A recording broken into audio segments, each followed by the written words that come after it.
Assalamualaikum warahmatullahi wabarakatuh. Salam, Om Swastiastu, Namo Buddhaya, Salam Kebajikan.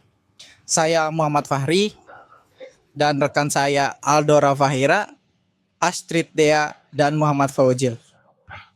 Tugas ini dibuat untuk memenuhi UTS Manajemen Pengantar Manajemen Gabungan B yang bertema lingkungan dan budaya organisasi.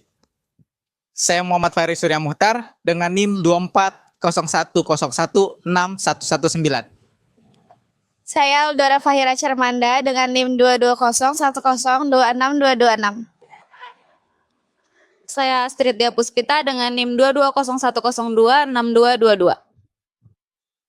Saya Ahmad Fauzil Abdullah dengan NIM 240 10 460 85. Menurut Sosilo dan Basuki, lingkungan organisasi merupakan segala sesuatu yang mempengaruhi aktivitas organisasi, baik secara langsung maupun tidak langsung. Kemudian, menurut Atoila, kelangsungan hidup organisasi bergantung pada kemampuannya dalam mengolah pengaruh lingkungan. Selain itu, Dirgo mengatakan bahwa lingkungan organisasi terbagi atas dua macam, yaitu lingkungan eksternal dan lingkungan internal. Lingkungan organisasi terbagi atas dua macam, yaitu lingkungan eksternal dan lingkungan internal. Memasuki lingkungan eksternal, lingkungan khusus.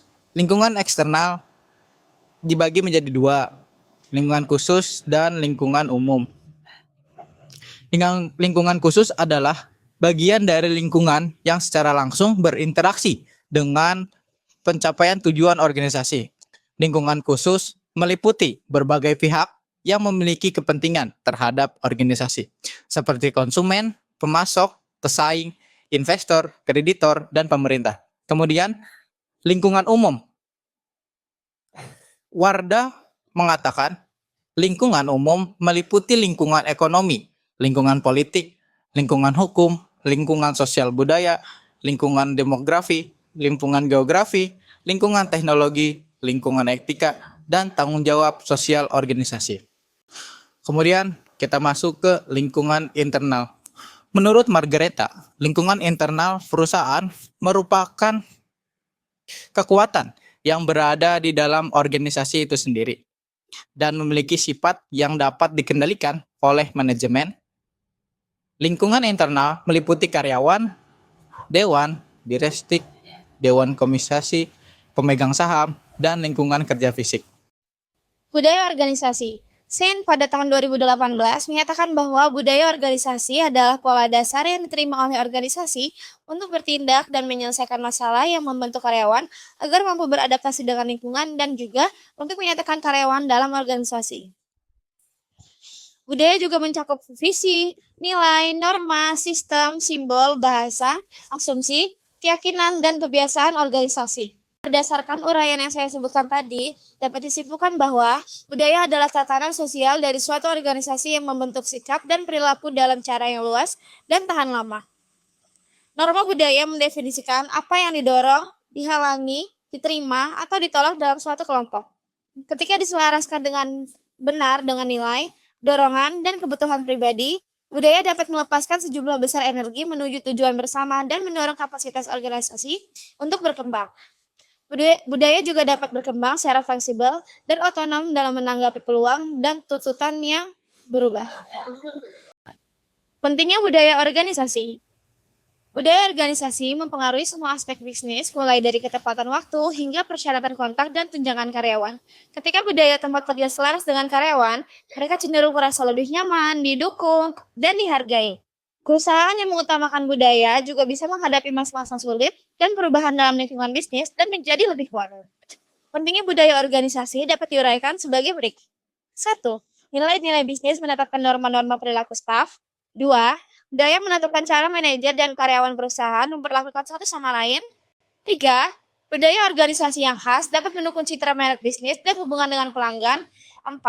Budaya tidak hanya menentukan bagaimana keputusan dibuat, tapi juga jenis keputusan strategis yang diambil. Budaya organisasi telah jelas terkait dengan kinerja ekonomi dan keberhasilan jangka panjang organisasi. Karakteristik budaya organisasi. Budaya organisasi adalah sistem nilai, keyakinan, dan norma yang menjadi pedoman perilaku dan pengambilan keputusan. Karakteristik utama budaya organisasi meliputi 1. Inisiatif individu, tingkat kebebasan dan tanggung jawab karyawan. 2. Toleransi risiko. Sejauh mana organisasi mendorong karyawan mengambil risiko.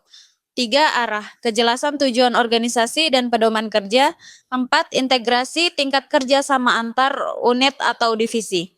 5. Dukungan manajemen, sejauh mana atasan mendukung bawahan. 6. Identitas, tingkat identitas karyawan terhadap organisasi.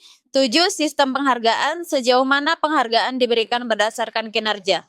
8. Toleransi konflik, bagaimana organisasi menangani perbedaan pendapat.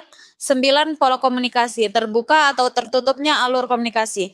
Karakteristik budaya organisasi memengaruhi efektivitas kerja, kepuasan karyawan, serta keberhasilan organisasi secara keseluruhan. Fungsi budaya organisasi. Budaya organisasi memainkan peran penting dalam menunjang efektivitas dan efisiensi kerja. Fungsi budaya organisasi meliputi 1. Memberi identitas organisasi, menciptakan identitas unik. 2. Membangun komitmen dan loyalitas, meningkatkan loyalitas karyawan. 3. Mengarahkan perilaku, menjadi pedoman perilaku bagi anggota. 4. Meningkatkan stabilitas, menciptakan hubungan sosial yang stabil. 5. Sebagai mekanisme kontrol, mengontrol tindakan dan perilaku karyawan. 6. Mendorong inovasi dan adaptasi. Budaya organisasi bukan hanya simbol atau citra semata, melainkan kekuatan internal yang memengaruhi seluruh proses dalam organisasi.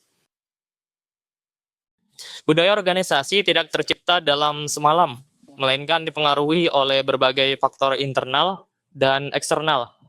Pemimpin dan manajemen harus secara aktif membentuk dan menjaga budaya yang mendukung pencapaian tujuan organisasi. Faktor-faktor yang mempengaruhi budaya organisasi meliputi yang pertama, pendiri organisasi, nilai dan keyakinan awal organisasi. Yang kedua, gaya kepemimpinan.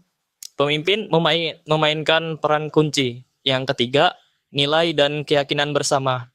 Nilai yang dianut oleh anggota organisasi. Selanjutnya yang keempat, struktur organisasi. Di sini struktur yang birokratis dan juga fleksibel. Yang kelima, lingkungan eksternal. Pada bagian ini di mana ada perubahan teknologi, ekonomi, sosial, dan persaingan global. Selanjutnya yang keenam, rekrutmen dan sosialisasi. Proses seleksi dan pembinaan karyawan baru pada bidang ini. Selanjutnya nomor 7, sistem penghargaan dan sanksi. Di sini sistem reward dan punishment diberikan. Selanjutnya yang ke-8, komunikasi internal. Komunikasi yang terbuka dan jelas.